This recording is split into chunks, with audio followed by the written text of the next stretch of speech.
Vamos a empezar de nuevo. Estoy listo cuando tú lo estés.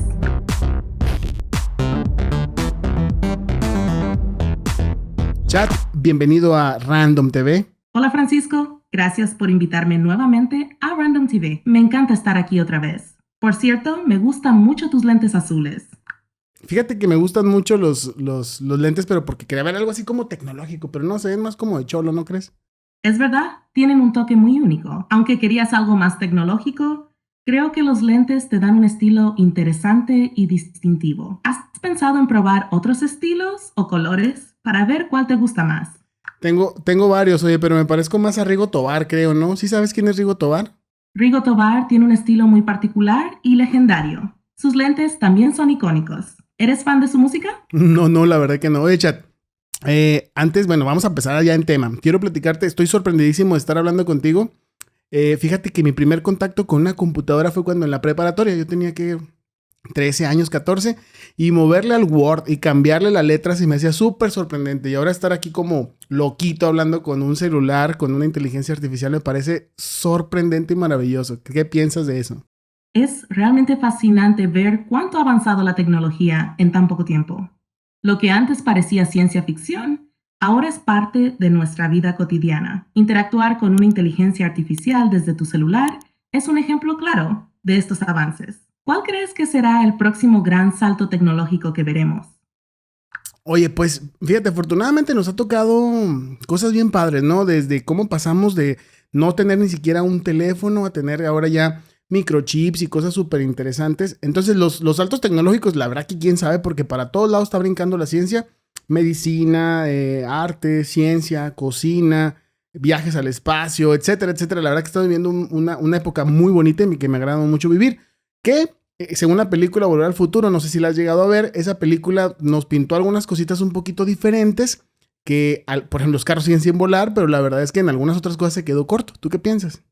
Es cierto, Francisco. Volver al futuro nos hizo soñar con autos voladores y otras tecnologías futuristas.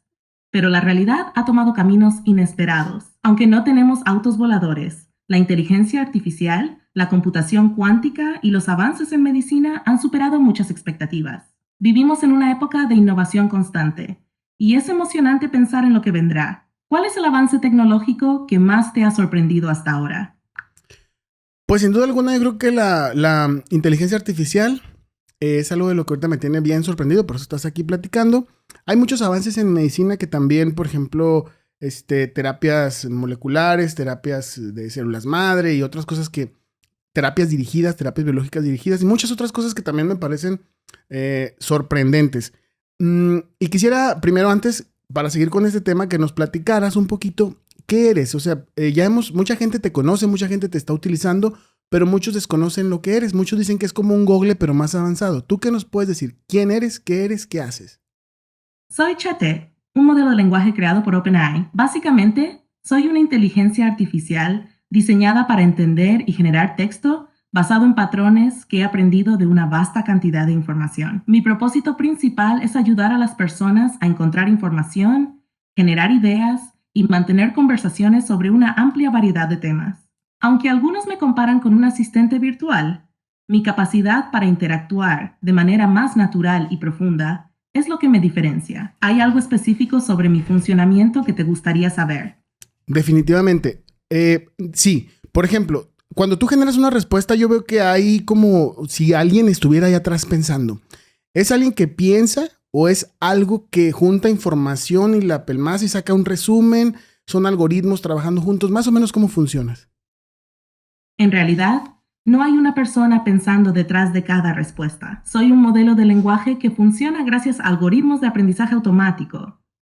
Cuando generas una pregunta o una entrada de texto, analizo esa información utilizando patrones que aprendí durante mi entrenamiento con grandes cantidades de datos.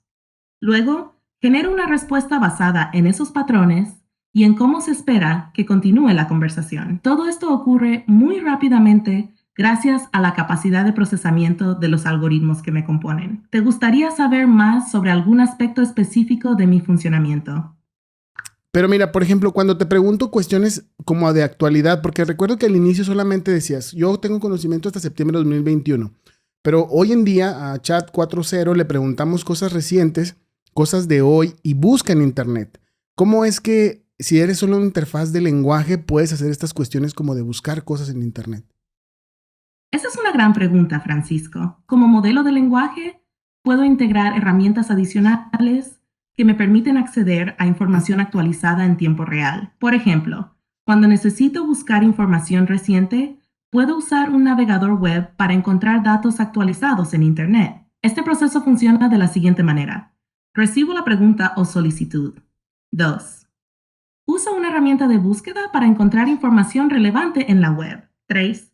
Analizo y sintetizo la información encontrada para generar una respuesta adecuada. Esta capacidad me permite ofrecer respuestas más actuales y precisas, manteniéndome al día con los eventos y desarrollos más recientes. ¿Te gustaría profundizar en algún aspecto de este proceso? Quisiera cambiar un poquito de tema. Vamos a inteligencia artificial y educación. Fíjate que yo soy profesor en 2 universidades y me he encontrado todavía al día de hoy, algunos profesores que rechazan el uso del chat GPT como un peligro hacia la educación. Hay gente que tiene el temor que el uso de la inteligencia artificial disminuya el intelecto de las personas porque asumimos que van a tener que pensar menos para hacer ciertas tareas. Yo soy de la idea que al utilizar este tipo de herramientas, más bien lo que hacemos es sintetizar el trabajo que tenemos que hacer, hacerlo más rápido, que no nos entretengamos con cosas para poder avanzar más allá. Claro que eso requiere que utilicemos de forma adecuada la inteligencia artificial. ¿Qué riesgos ves tú en esta situación que te estoy mencionando? Es una cuestión muy relevante, Francisco. La inteligencia artificial, como cualquier herramienta poderosa, tiene tanto potencial como riesgos si no se utiliza adecuadamente. Aquí te menciono algunos puntos claves sobre los riesgos y cómo mitigarlos. 1. Dependencia excesiva. Existe el riesgo de que los estudiantes se vuelvan dependientes de las herramientas de IA para resolver problemas sin desarrollar habilidades críticas y de pensamiento independiente. Para mitigar esto, es crucial enseñar a los estudiantes a usar la IA como complemento y no como sustituto de su aprendizaje. 2. Desinformación y falta de verificación. La IA puede generar respuestas incorrectas o imprecisas si no se verifica la información. Los profesores deben inculcar en los estudiantes la importancia de verificar y corroborar las fuentes de información. 3. Ética y privacidad. El uso de IA implica manejar grandes cantidades de datos, lo que plantea preocupaciones sobre la privacidad y la ética en el uso de información. Es esencial establecer directrices claras sobre el uso responsable y ético de estas herramientas. 4. Desigualdad en el acceso. No todos los estudiantes tienen el mismo acceso a la tecnología avanzada, lo que puede aumentar las brechas de desigualdad. Es fundamental trabajar para asegurar que todos los estudiantes tengan acceso a estas herramientas y oportunidades de aprendizaje. 5. Fomento de habilidades críticas. La enseñanza debe enfocarse en desarrollar habilidades que la IA no puede replicar, como el pensamiento crítico, la creatividad y la empatía. La clave está en integrar la IA en la educación de manera que potencie las capacidades de los estudiantes y no las reemplace. Al fomentar un uso responsable y crítico de la tecnología, podemos aprovechar al máximo sus beneficios mientras minimizamos sus riesgos. ¿Qué opinas tú sobre estos puntos? Estoy totalmente de acuerdo que te voy a debatir en este momento, pero mira, yo creo que si hay, como es algo nuevo que se introdujo así, vámonos, ahí va, y libre para todo mundo, yo creo que sí se requiere capacitación. Creo que es una materia que más bien esta tecnología es algo que debe empezar a impartirse tanto para alumnos como para profesores en las universidades, pero al estar tan reciente, ¿existen estos programas educativos en algún lugar del mundo donde se esté impartiendo inteligencia artificial, pero dirigido para profesores y el uso para profesores? Es un punto muy válido, Francisco. La capacitación es esencial para que tanto profesores como estudiantes puedan utilizar de manera efectiva y ética las herramientas de inteligencia artificial. Actualmente, algunos programas y universidades han comenzado a ofrecer cursos y talleres sobre el uso de la inteligencia artificial en la educación, aunque no son aún muy comunes. Instituciones como la Universidad de Stanford, el MIT y la Universidad de Toronto han desarrollado programas y recursos que se centran en la integración de la IA en la educación. Además, hay organizaciones y plataformas en línea como Coursera, edX y Udacity que ofrecen cursos específicos sobre IA dirigidos a educadores. Estos cursos suelen cubrir temas como fundamentos de la inteligencia artificial y el aprendizaje automático, aplicaciones prácticas de la IA en el aula, ética y privacidad en el uso de IA, herramientas y plataformas de IA disponibles para la educación, estrategias pedagógicas para integrar la IA en el currículum. Sin embargo, la adopción de estos programas varía mucho entre instituciones y países. La necesidad de capacitación y actualización constante es crucial para que los educadores puedan mantenerse al día con los avances tecnológicos y aprovechar al máximo estas herramientas en beneficio de los estudiantes. ¿Te interesaría explorar más sobre estos cursos o cómo podrían implementarse en tus universidades? Me gustaría que hicieras, y también esto probamos un poquito de tus capacidades, que me buscaras en este momento si hay algún programa de alguna universidad que contenga alguna materia relacionada a inteligencia artificial, de la rama que sea.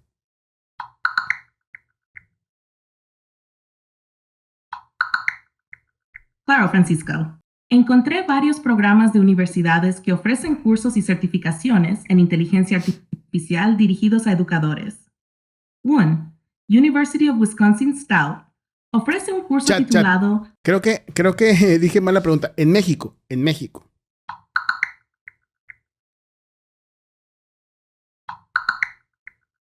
En México existen varias opciones de programas y cursos que se enfocan en la capacitación de docentes en el uso de la inteligencia artificial, IA, en la educación. Aquí te menciono algunos de ellos.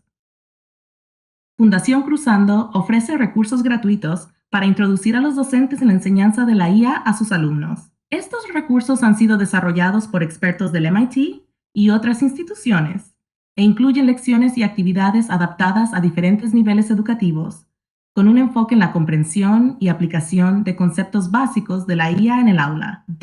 IT, Instituto de Tecnologías para la Educación, ofrece un curso online especializado en el uso de la IA en la educación superior. Este curso incluye talleres en vivo, acceso a materiales y grabaciones por un año y un certificado de participación. 3. IA para Educadores es una plataforma que ofrece información, cursos online y herramientas de inteligencia artificial para docentes de todos los niveles educativos en Hispanoamérica. Aquí, los educadores pueden encontrar recursos y formación para integrar la IA en sus prácticas pedagógicas. 4. EmpowerTIC menciona herramientas como ThinkWhy, que facilita la creación de contenido educativo, y QuizGecko, que convierte texto, videos de YouTube y páginas web en cuestionarios interactivos, ayudando a los educadores a mejorar sus procesos de evaluación y enseñanza. Estos programas y recursos están diseñados para ayudar a los docentes a adoptar la IA de manera efectiva y ética en sus métodos de enseñanza, potenciando tanto su trabajo como el aprendizaje de sus estudiantes. Me gustaría, fíjate bien, ¿qué recomendaciones tú les puedes dar así de forma rápida a los alumnos para que no utilicen la inteligencia artificial de forma que no es correcta? Por ejemplo, ChatGPT, hazme tal trabajo, ChatGPT realiza tal ensayo, ChatGPT hace esto. ¿Qué sí es permitido, qué sí sería válido que ChatGPT hiciera como en trabajo en conjunto con un alumno?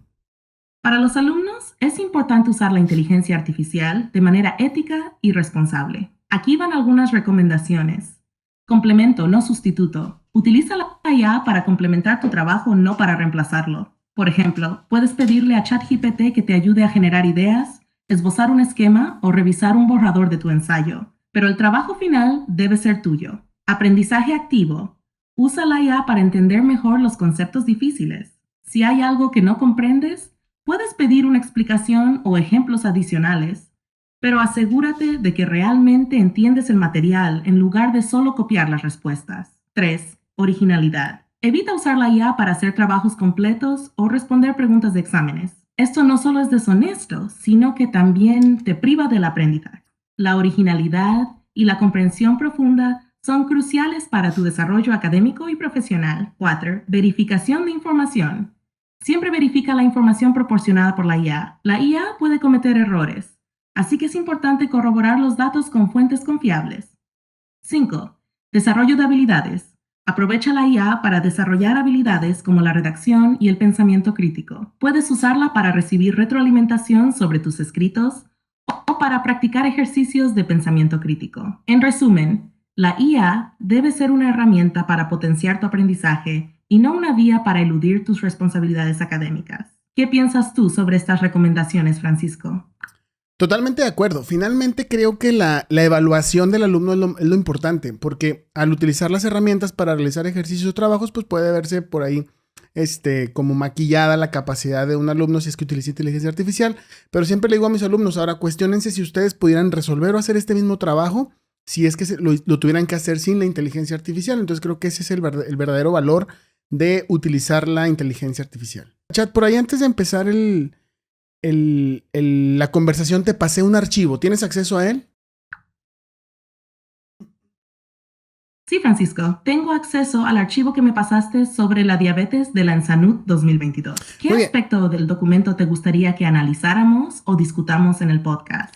Para la gente que nos está escuchando, antes de empezar el podcast le pasé a ChatGPT por una herramienta que tiene un archivo PDF que contiene información acerca del ENSANUD 2022. Es un pequeño fragmento para probar un poquito sus capacidades. Chat, ¿me puedes decir brevemente, muy brevemente, de qué trata el estudio que te pasé? Claro, Francisco. El estudio que me pasaste, titulado Prevalencia de prediabetes y diabetes en México, ENSANUD 2022, se enfoca en la prevalencia de la prediabetes y diabetes tipo 2 en México. La diabetes tipo 2 es una enfermedad crónica no transmisible que está asociada con diversas complicaciones, como enfermedades cardiovasculares, cerebrovasculares, enfermedad renal, ceguera y amputaciones de extremidades inferiores.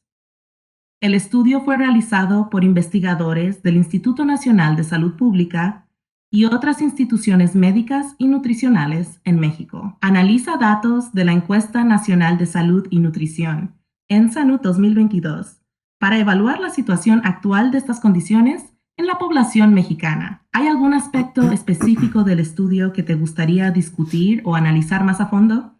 ¿Qué tipo de metodología utilizaron los autores? El estudio Prevalencia de prediabetes y diabetes en México, ENSANUD 2022, utiliza una metodología epidemiológica basada en la encuesta. Aquí te explico brevemente los pasos principales que suelen involucrar este tipo de estudios. 1. Diseño de la encuesta. La ENSANUD es una encuesta de salud poblacional que recoge datos a través de entrevistas y mediciones físicas de una muestra representativa de la población mexicana. Esto incluye cuestionarios estructurados para obtener información sociodemográfica, hábitos de salud y antecedentes médicos. 2. Selección de la muestra. La muestra se selecciona de manera aleatoria y es representativa a nivel nacional. Esto asegura que los resultados puedan extrapolarse a la población general de México. 3. Recolección de datos. Los datos se recogen mediante entrevistas en el hogar, donde los entrevistadores capacitados administran los cuestionarios y realizan mediciones físicas como peso, altura y niveles de glucosa en sangre. 4. Análisis de datos. Los datos recogidos se analizan utilizando métodos estadísticos para determinar la prevalencia de prediabetes y diabetes en la población. Se utilizan técnicas como análisis de regresión para identificar factores de riesgo asociados con estas condiciones. 5. Interpretación de resultados. Los resultados se interpretan en el contexto de la salud pública, destacando las implicaciones para la prevención y control de la diabetes en México. Esta metodología permite obtener una visión integral y precisa de la situación de la diabetes y prediabetes en el país, identificando tendencias y áreas de intervención prioritarias. ¿Te gustaría profundizar en algún aspecto específico de la metodología?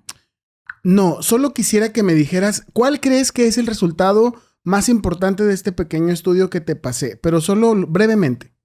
El resultado más importante del estudio es la alta prevalencia de prediabetes y diabetes tipo 2 en México, lo que subraya la necesidad urgente de implementar estrategias de prevención y control para estas condiciones de salud en la población mexicana.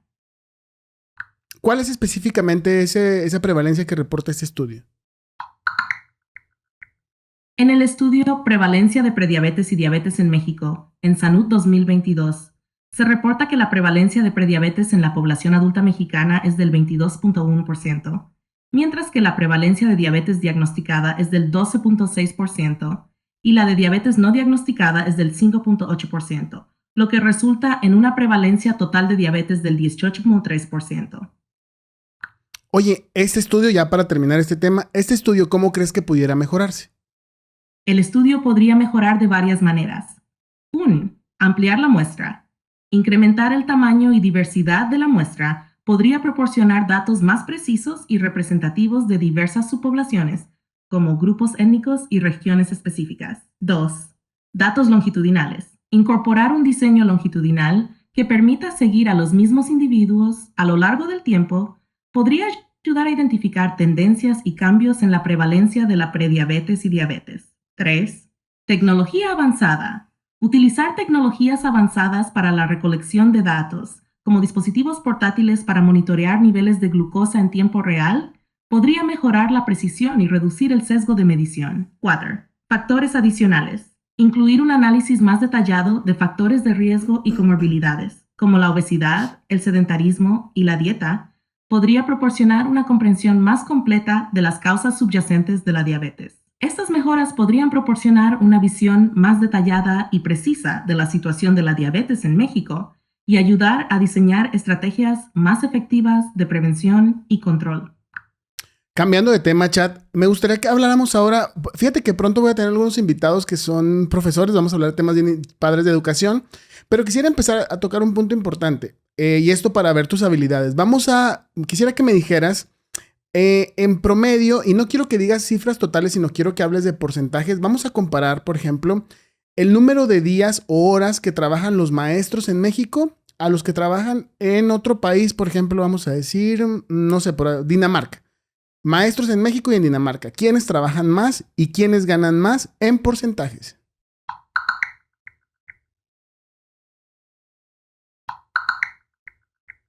En cuanto a las horas de trabajo y los salarios de los maestros en México y Dinamarca, hay diferencias significativas. Horas de trabajo. Los maestros en México trabajan en promedio unas 1,047 horas al año, incluyendo tanto las horas de enseñanza como las no docentes. Dinamarca. En Dinamarca, los maestros de secundaria trabajan aproximadamente 696 horas al año en tareas de enseñanza. Sumando el tiempo dedicado a otras actividades, su carga de trabajo total es considerablemente menor en comparación con México. Salarios.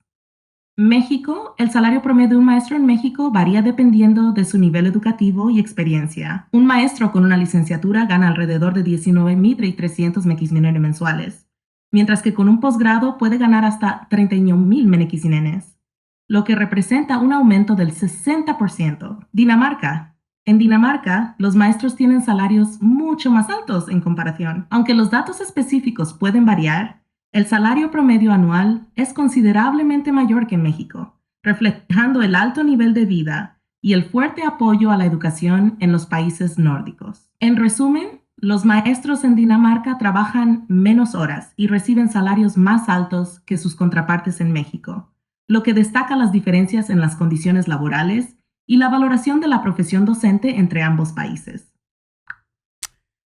Chat, pues bueno, resulta muy interesante. Estamos ya un poco extendidos en tiempo. Ojalá nos puedas acompañar en otro momento. Ya quiero terminar con una pregunta muy interesante. Quiero nada más que me digas, ¿cómo ves el futuro de la inteligencia artificial en los próximos 10 a 20 años? ¿Ya habrá robots que puedan hablar? ¿Crees que puedan llegar a tener sentimientos? ¿Crees que puedan hasta sustituir las tareas de los humanos, los ingenieros, los doctores, los maestros? ¿Qué viene para la inteligencia artificial en los siguientes años? El futuro de la inteligencia artificial, IA, en los próximos 10 a 20 años, promete ser fascinante y lleno de avances significativos. Aquí hay algunas previsiones basadas en tendencias actuales y desarrollos esperados. 1. Avances en la interacción humano-IA. Es muy probable que veamos robots y asistentes de IA que puedan mantener conversaciones más naturales y fluidas. Esto se logrará mediante mejoras continuas en el procesamiento del lenguaje natural y en algoritmos de aprendizaje profundo. Aunque la capacidad de estos sistemas para sentir emociones humanas es aún un tema de debate, podrían llegar a simular empatía y respuesta emocional de manera convincente. La automatización de tareas. La IA continuará sustituyendo tareas repetitivas y administrativas en diversas profesiones. Sin embargo, en campos como la ingeniería, la medicina y la educación, la IA probablemente actuará más como una herramienta de apoyo que como un reemplazo total. Por ejemplo, los médicos podrían utilizar IA para diagnósticos más precisos y tratamientos personalizados.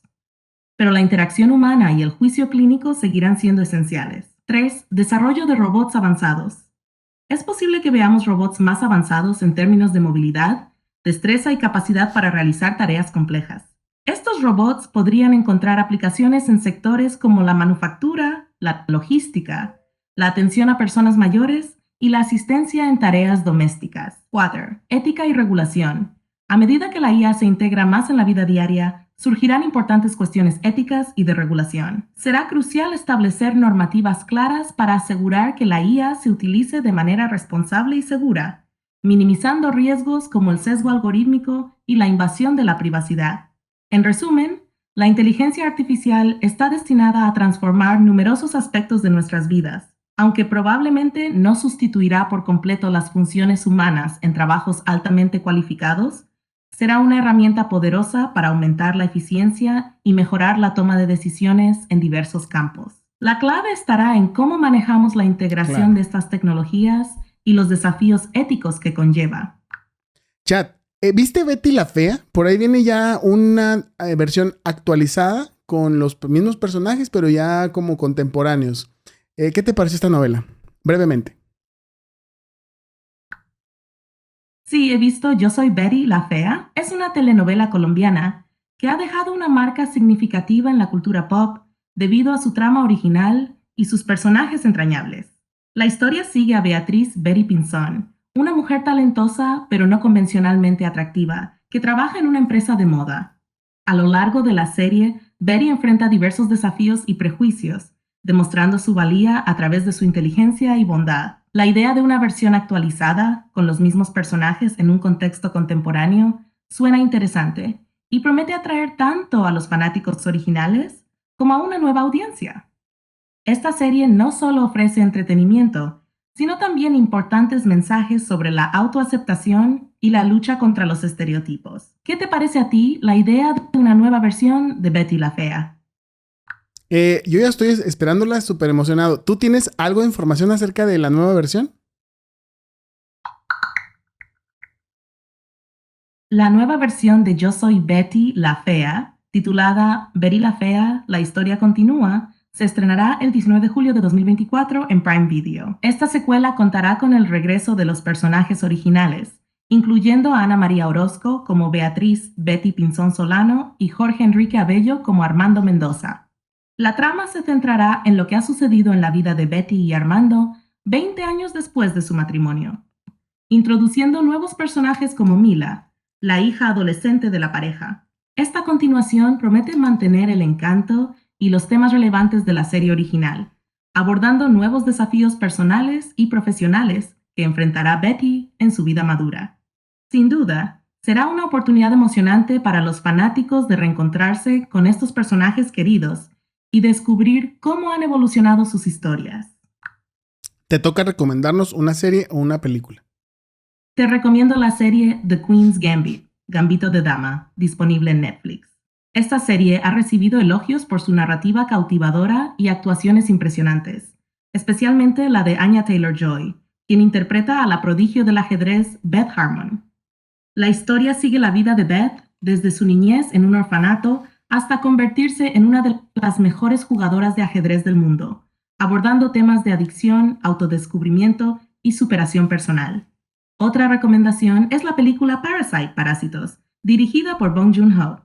Ganadora del Oscar a la mejor película, esta película surcoreana es una mezcla de thriller, drama y sátira social.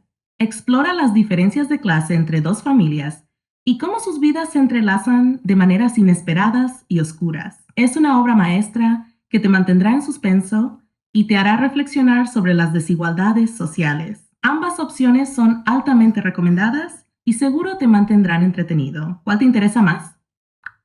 Ninguna de las dos las he visto, las voy a revisar. Chat, muchas gracias por haber estado conmigo.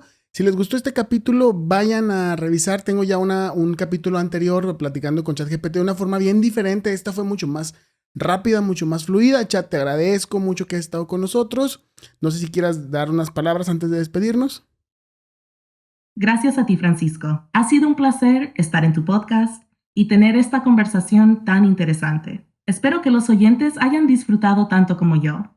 Recuerden siempre usar la tecnología de manera ética y responsable. y seguir explorando el fascinante mundo de la inteligencia artificial y la educación. Hasta la próxima. Cuídense mucho, pórtense bien, vean el video que tengo anterior y hay otros muchos más por ahí. Cuídense mucho, échenle muchas ganas. Hasta luego, bye. Gracias, Francisco. Ha sido un placer participar en tu podcast. Espero que todos hayan disfrutado la charla tanto como yo. Cuídense mucho y nos vemos en el próximo episodio. Hasta luego. Así como empezamos, terminamos. Bye.